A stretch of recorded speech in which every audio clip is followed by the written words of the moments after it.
मैं government of India का शुक्रिया करना चाहता हूं जिन्होंने बड़ी शॉर्ट नोट्स में, और जो हमने शायद एक्सपेक्ट नहीं किया था कि जो बच्चे ईरान में फंसे थे, जिन्होंने बड़ा एक मेरे ख्याल में जब यूक्रेन में हमारे बच्चे फंसे थे उस टाइम पर इतना जल्द में नहीं हुआ था, जिस तेज़ी से ईरान से जो बच्चे फंसे थे उनको वापस लाया गया।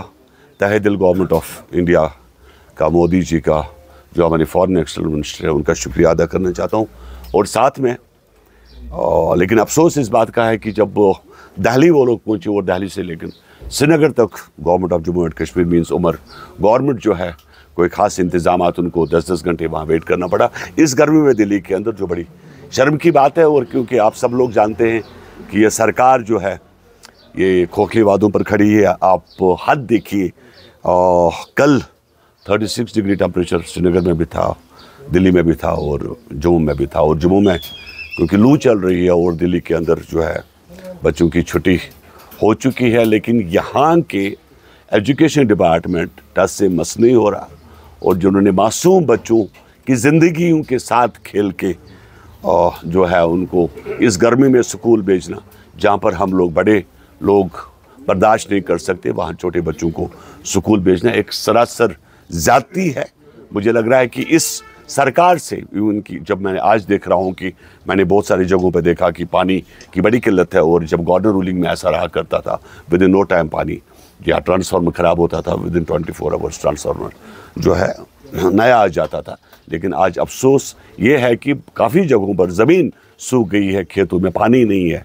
और इस सरकार के पास, क्योंकि लग्जरी गाड़ी खरीदने के लिए पैसे तो थे हमारे पास, और हमने हेलीकॉप्टर भी के लिए वो भी खरीदे, जिसको क्या बोलते हैं उसको, लैंड करने के लिए। But we don't have enough money to provide the irrigation this pumps. तो ये हाल है इस सरकार का। मैं पूछना चाहता हूँ कि ये सरकार क्या करना चाहती है। वो आपका पहले आपका free gas, free power, free वो तो दूर की बात है, लेकिन कम से कम वो चीज़ तो दे दीजिए जो गवर्नर रूलिंग में यहाँ मिला करता था आवाम को, कि आज आपके ट्रेजरीज में पैसा नहीं है। आज आप जो रिटायर हो गए हैं लोग, उनको पेंशन नहीं मिल रहा, उनको जीपी फंड नहीं मिल रहा, और उल्टा आप शॉपिंग कर रहे हो। तो ये चीज़ जो चल रही है जम्मू कश्मीर के आगे आने वाले फ्यूचर के लिए बिल्कुल सही नहीं है।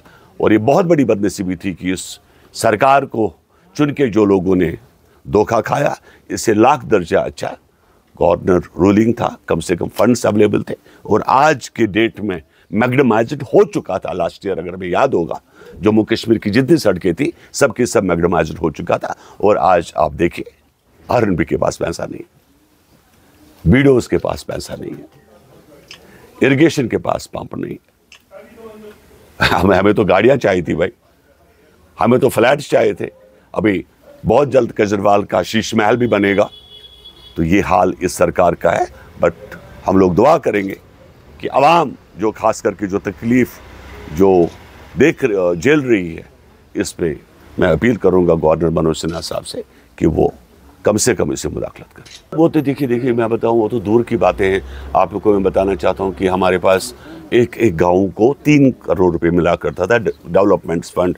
मींस एक तो सरपंच को पैसा मिलता था, फिर आपका CDF, फिर आपका नरेगा वगैरह। और आज तो 10,000 भी नहीं है। आज गाँव में लोगों के पास काम नहीं है, और लोगों के पास राशन नहीं है, खाने के लिए रोटी नहीं है। मैंने जो ईद पीछे गई, इस ईद पर क्या हालात थे कश्मीर के अंदर, वो हम जानते हैं कि मैंने लोगों को किस तकलीफ से जूझते हुए देखा कि इतने बुरे दिन कम से कम हमने अपनी लाइफ में कभी नहीं देखे। बिकॉज ये लोग नहीं काम करने देंगे। ये लोग जो राजनीति घर से चलती हो, तो उसमें रोहला का तो बेचारे का वो तो कहीं एग्जिस्ट ही नहीं करता है। हम तो पहले से बता रहे थे कि रोहला का इनके साथ रहना बड़ा मुश्किल है। नहीं करने, बिकॉज ओल्ड एज लोग हैं, नहीं पहुंच पाते। जहाँ तक यात्रा का सवाल है, आपको पता होगा 92, 93 में भी हमने यात्रा तब चलाई जब इतनी सुरक्षा नहीं थी, जब बहुत उग्रवाद था, तब भी कश्मीरियों ने यात्रा को जो है कभी बंद नहीं होने दिया। लेकिन ये चीज़ जो है कि हेलीकॉप्टर को बंद होना, एक मायूस कहीं ना कहीं वो लोग ज़रूर हुए हैं जो वहाँ उस पवित्र जगह पे पहुँचना चाहते हैं। बोल रहा हूँ कि लेकिन रिव्यू करना चाहिए, आई मीन टू से, because security point of view उन्होंने जो कहा होगा सही होगा, लेकिन थोड़ा सा रिव्यू, कुछ तो रिलीफ मिलना चाहिए। Of his government I have no need to get ये जो क्या बोलते हैं आपको कि वेरिफिकेशन, लेट वो जाने और काम जाने उनको। Why don't they give resign, इस्तीफा दे दे। Why they are behind the money, क्यों अपनी तनख्वाह के पीछे पड़े हुए वो लोग? तो आवाम की दर्द है तो इस्तीफा दे दे, गाड़ियाँ फेंक दे, जो गाड़ियाँ सरकार की ली है उन्हें 25-25, 30-30 लाख रुपए की गाड़ियाँ, 1.5 करोड़ की गाड़ियाँ वापस फेंक दे। वो आवाम का पैसा है, आवाम का पैसा वेस्ट हो रहा है।